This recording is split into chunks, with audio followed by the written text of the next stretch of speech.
Hi, beautiful.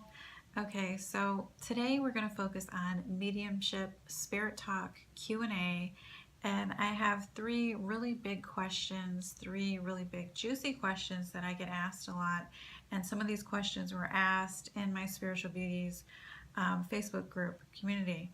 I'm going to answer these questions as in depth as I can, but also a lot of these questions I'm going to try to explain it as easily and practical as I can because they can be a little bit complex. Okay, so the first question is, what happens after an abortion, or why do babies die? This is a really tough and delicate question to answer. And first, let me say that both the mother and the baby, they both have free will. They both have the law of free will. Both spirits, the soul of the mother, the soul of the baby, they both have free will. And if either one of them feels that the timing is not right, then they have the free will to take action accordingly. For example, the baby, they may decide to have a miscarriage. They may choose the route of an early passing. For a mother, she may choose having an abortion. And normally this is due to the timing not being right. The timing's not right, or even that may have been a lesson for the parent. That may have been a lesson that they had to experience, so that way their soul could grow and evolve, and it can, maybe their life was going off track, and with that experience, that helped them to go back on track, or to go steer them to a more positive direction. So there could have been a life lesson. The timing could have been wrong. Normally it's due to timing. I would say about 90% of the time it's due to the timing not being right. And then that soul will reincarnate and choose to reincarnate at a better time. For example, so the mother has the free will of abortion, the baby has the free will of miscarriage, or choosing an early passing. And then if that soul, the baby soul, decides that the timing wasn't right, then they may wait until the timing is better for both parents. Or they may wait for one of the parents to leave that relationship and either remarry or be with the right partner, so that way their soul can incarnate. So the soul will wait for the right parents with the right timing, and it will wait until it's the right divine timing for that soul to incarnate in.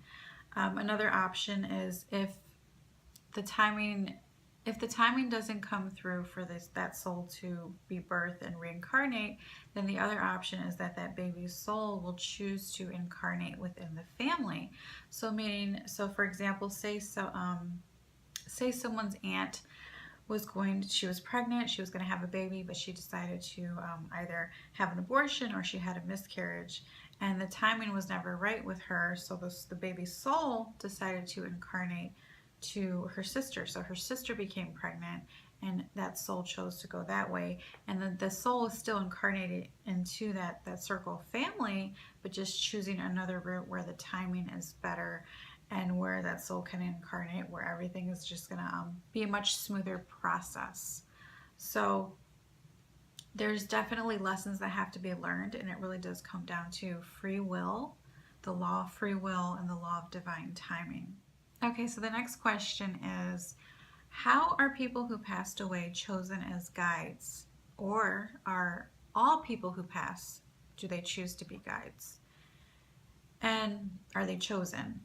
Okay, so when I communicate with the other side, I've witnessed that it does come down to free will again. So not all souls, not everyone who crosses over when they go to heaven, they don't all become spirit guides. We choose to become a spirit guide. And it's a big responsibility. We don't just, okay, I want to be a spirit guide, and then you're a spirit guide the next second. Like, it takes a process. There is a process. You do go through, once you cross over, and if your soul chooses to be a spirit guide, then you do go through, it's kind of like school. You go through a learning phase. You do practice, you get a mentor. I can tell you, I've witnessed this on many occasions. I do connect and communicate with my Theo Jose, my Uncle Jose, often. He's departed. He passed away for quite some time now. And one of our last conversations, I remember I was speaking to him and he was like in a hurry. He's like, okay, well, I gotta go now. I'm in training to be a spirit guide. And he was like so excited about it. His soul was so excited about it. And he just kind of lit up when he was talking about it. And I could tell and I could see and feel that he had a mentor. He was being mentored as a spirit guide. He was being mentored as he took on new charges, new case files to help other people who are incarnated in heaven. I'm sorry, who are incarnated on earth. He was being mentored on how to guide them as a spirit, how to be a spirit guide. So it's free will. Not everyone becomes a spirit guide. It's a big responsibility. You do have, your soul does learn. You do have school on the other side. You do have mentors. And then, other people, other souls that cross over to the other side, they have the free will to decide if they don't want to do that. They may choose to take on another divine assignment. They may choose to relax and just enjoy heaven on the other side. Or they may, their soul, if their soul had a very severe or traumatic experience here on earth, then they may be going through a healing process. Okay, so the next question is, can those who have passed reincarnate into the same lifetime? Okay, so yes and no. I would have to say, normally we do incarnate with the same soul family. Like we have the same souls that we incarnate with, but we just kind of alternate roles. We change our roles. Meaning, for example, sometimes your parents may be your children in a past life, or your brother may be your sister, or your cousin, or your husband may have been your best friend. So you normally do incarnate with your soul family and the same souls. You just kind of switch roles to allow your soul to evolve and learn and grow further. However, there are rare occasions, and I have witnessed this personally through many readings and connecting on the other side, where there are a few souls that will choose to reincarnate early. Normally you will wait, you do incarnate with the same soul family. Normally those souls will, when they cross over to the other side, they will wait for their soul family before they choose to incarnate again.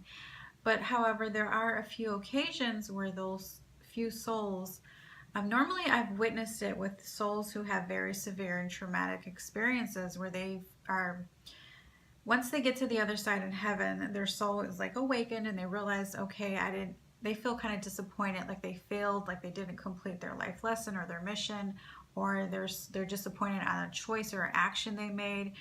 And those are normally with very severe and traumatic life experiences, with drug addictions, a traumatic passing. And with those souls where they feel a little shortchanged, they will choose to incarnate a lot sooner, like within a year or two. And sometimes they will choose to incarnate back into their soul family, or they may choose to incarnate into another country in the world. Wherever they feel like their soul will get the most benefits, will be the most beneficial for them to learn, grow, and evolve, and really complete their life mission. The main goal, when our souls, we incarnate here on earth, we come here to learn, okay? Earth is school for us. And when we come here, our soul remembers a little bit. We don't remember everything that we're supposed to do, but we do remember fragments of it. And it's because we're in school and we can't cheat, but we do have to make the right choices and actions. We do come here to evolve. So we may come here to learn a specific life lesson. We may have a certain life mission to complete, or we may have some old karma to clear from a past life through action, where we make the better choice this time that we didn't make in the last lifetime. And then I'm also hearing that there are some souls that will choose to incarnate instantly if they feel like their life's work is very important and it will be for the greater good of the world. Because right now I do feel like there are a lot of souls that are choosing to incarnate right now because they want to make a difference. They want to help this world to grow, to be more peaceful, to have more peace. So if their mission is really important, they will choose to incarnate quickly. Okay, so this completes Mediumship Spirit Talk Q&A. And if you guys have any additional questions related to mediumship, the other side, I'm more than happy to answer them. Even if you have additional questions related to other spiritual topics, please feel free to post and ask them in my Spiritual Beauties Facebook group, and I will be happy to answer them in another video. Until next time, sending everyone lots of love and light, and I will see you in the Spiritual Beauties Facebook group. Bye, you guys.